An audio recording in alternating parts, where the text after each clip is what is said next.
যেটা বদরুজ্জামান মানে নিজের নামে লেখা নিচ্ছে, ট্রেড লাইসেন্স মোহাম্মদ বদরুজ্জামান লেখা। কোনো কিছু যে যখন চুক্তি করা হয়, তো সেখানে মালিকের নামের জায়গায় রশিদ আহমদ ফেরদৌস, যে কিনা কলরবের কিছুই ছিল না এক সময়। এই প্রতিষ্ঠান প্রতিষ্ঠাতা করছে আমার আব্বু। সেখানে তাদেরকে আমি বলতে চাই, আমি কখনো বলি নাই যে প্রতিষ্ঠান আমি চালাবো বা প্রতিষ্ঠানের দায়িত্ব আমার দেওয়া হোক। আমি বলছি যে এটার মালিকানা যেটা, সেটা আমাদের ফ্যামিলি থাকুক, এবং মালিক পক্ষের একটা অবশ্যই একটা অর্থ থাকে। আসসালামু আলাইকুম রহমতুল্লাহ। আমি গালিব বিন আজাদ, আইনুদ্দিন আজাদ রহমতুল্লাহ আলহের একমাত্র ছেলে। এগুলো অনেকে বলতেছে যেগুলো ষড়যন্ত্র এবং আইনি ভাবে কোনো প্রমাণ নেই, কিন্তু বাস্তব সত্য হলো যে আমাদের কাছে একবারে সবকিছু শুরু থেকে যত প্রমাণ কাগজপত্র সবকিছু আমাদের হাতে আছে, এবং এগুলো নিয়ে আমরা সামনে আগাবো। বিটুয়েন কোম্পানির সাথে আমার বাবা চুক্তি করেছিলেন একজন এমডি হিসেবে, আর কোনো সংগঠনের কোনো এমডি হয় না। সুতরাং এটা একটা ব্যবসায়িক প্রতিষ্ঠান, এখান থেকে বোঝা যায়। এবং এই ব্যবসায়িক প্রতিষ্ঠান থাকা সত্ত্বেও আমরা যখন কোনো কিছুর জন্য মানে টাকা চাইতে যাই, মানে আমার ফ্যামিলি থেকে কেউ যদি টাকা চাইতে যায়, তাহলে তাদেরকে বলা হয় যে কলরবের কোনো ইনকাম নেই, যা দেওয়া হইতেছে আমাদের পকেট থেকে দিতেছি, মানে আমরা এতিম, সেই হিসেবে আমাদেরকে সাহায্য করতেছে। মূলত এখান থেকে আমাদের কোনো অধিকার নেই, সেটাই আমাদেরকে বোঝানো হয়। 2010 সালে আমার বাবা মারা যান।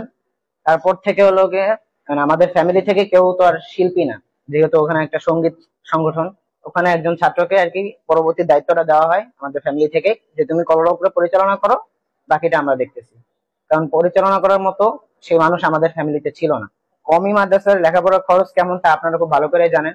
তাও এতটুকু যে দেওয়া হয়, দেখা গেছে যে 4-5 মাসের বেতন জমা করে 1 মাসে দিতেছে, কয়েক মাস বেতন না দেওয়া, তারপরে নাস্তার টাকা বারবার চাওয়া, এইভাবে বারবার নিজেকে মানে ছোট মনে হইতেছিল। এরপরে যখন আমি ফ্যামিলির সাথে কথা বললাম, তাদেরকে নাকি কোনো ধরনের টাকাই দেওয়া হয় না, মানে শুধুমাত্র আমাদের 2 ভাই বোনের লেখাপড়ার খরচটা দেওয়া হয়।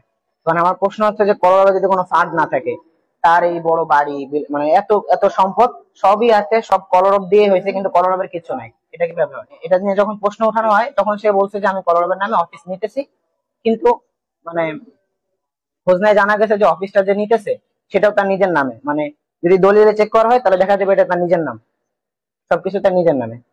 এটা যেহেতু ব্যবসায়িক প্রতিষ্ঠান, এখানে অবশ্যই একটা ট্রেড লাইসেন্স থাকে, যেটা বদরুজ্জামান মানে নিজের নামে লেখা নিচ্ছে, ট্রেড লাইসেন্স মোহাম্মদ বদরুজ্জামান লেখা। তারপরে কলরবের সাথে কোনো কিছু যে যখন চুক্তি করা হয়, তখন সেখানে অবশ্যই সেখানে মালিকের নাম লেখা থাকে। তো সেখানে মালিকের নামের জায়গায় রশিদ আহমদ ফেরদৌস, যে কিনা কলরবের কিছুই ছিল না এক সময়, সে হলো ওখানে মালিক হয়ে গেছে। কিন্তু তাকে কে বানাইছে বা আমাদের ফ্যামিলি থেকে কেউ জানে না যে সে কিভাবে মালিক হয়েছে। ফেরদৌস হলো ছাত্র ছিল না, আমার বাবার একজন ফ্রেন্ড ছিল, সেখান থেকে আস্তে আস্তে এখানের মালিক হয়ে গেছে।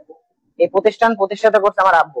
এই যে আমার কাছে সব আছে এখন, আমাদেরকে না জানিয়ে তারা ট্রেড লাইসেন্স করছে, এমনকি সব মালিকানা টালিকানা সবকিছু চেঞ্জ করে ফেলেছে, যেটা আমরা জানতাম না। আমরা জানার পরে যখন আমরা মানে কথা বলা শুরু করছি, তখন আর কি আমাদেরকে বলা হয়েছে যে এটা নাকি মানে মানুষের কাছে ছড়ানো হইতেছে যে এটা কি বলে, এটা ষড়যন্ত্র। আমরা যেটা চাইতেছি যে আমাদের অবশ্যই এই যে যে কাগজপত্র গুলো, সেগুলো আর কি আমাদের যে নামে ছিল, আমার বাবার যেহেতু প্রতিষ্ঠান, অবশ্যই এটা আমাদের ফ্যামিলির হওয়া উচিত। সেখানে তাদেরকে আমি বলতে চাই, আমি কখনো বলি নাই যে প্রতিষ্ঠান আমি চালাবো বা প্রতিষ্ঠানের দায়িত্ব আমার দেওয়া হোক। আমি বলছি যে এটার মালিকানা যেটা, সেটা আমাদের ফ্যামিলি থাকুক, এবং মালিক পক্ষের একটা অবশ্যই একটা অর্থ থাকে। জি জি, যার যোগ্যতা আছে সেই চালাবে, কিন্তু কথা হলো যে সে জালিয়াতি করে যে জিনিসটা নিয়ে নিয়েছে, সেটা আমাদেরকে দেওয়া হয় না। এমনকি ওটার যে হিসাব, সেটা কাউকে দেওয়া হয় না। মানে সে সবকিছু নিজের ভাবে নিয়ে সবকিছু মানে বলছে যে আমি দেখতেছি, আমি দেখতেছি।